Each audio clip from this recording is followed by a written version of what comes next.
সিংহাসনে বসেছে দেখে আমার গা পিত্তিটা একেবারে যে জ্বলে যাচ্ছে। আরে এই ছোট লোকের মেয়ে, এখনো দেখছি এই ছোট লোকের মেয়ে উঠছে না।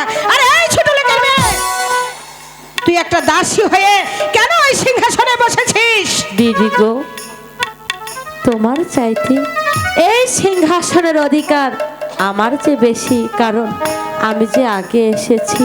তুমি আমার সঙ্গে এমন করছো কেন দিদি? সামান্য একটা দাসীর মেয়ে বলে কিনা ও নাকি আমার আগে এসেছে। এই তুই জানিস আমার আগে তোকে কেন বিবাহ করেছে? কেন বিবাহ কারণ করেছে? আমি হলাম রাজকন্যা, তাই তো আমার একটা দাসীর প্রয়োজন ছিল, তাই তো তোকে এই রাজমহলে নিয়ে এসেছে আমার দাসীর কাজ করার জন্য। এখনো ভালোই ভালোই বলছি নেমে পড়। না, এই সিংহাসন থেকে আমি কিছুতেই নামবো না। নামবি না? বলছি তো না। সত্যি? সত্যি বলছি, আমি কিছুতেই এই সিংহাসন থেকে নামবো না। ঠিক আছে, আমিও মীনা কুমারী।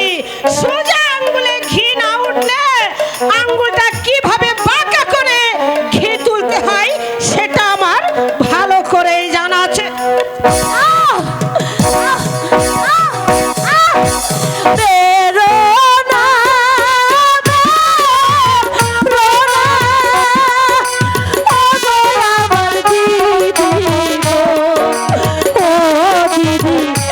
দিদি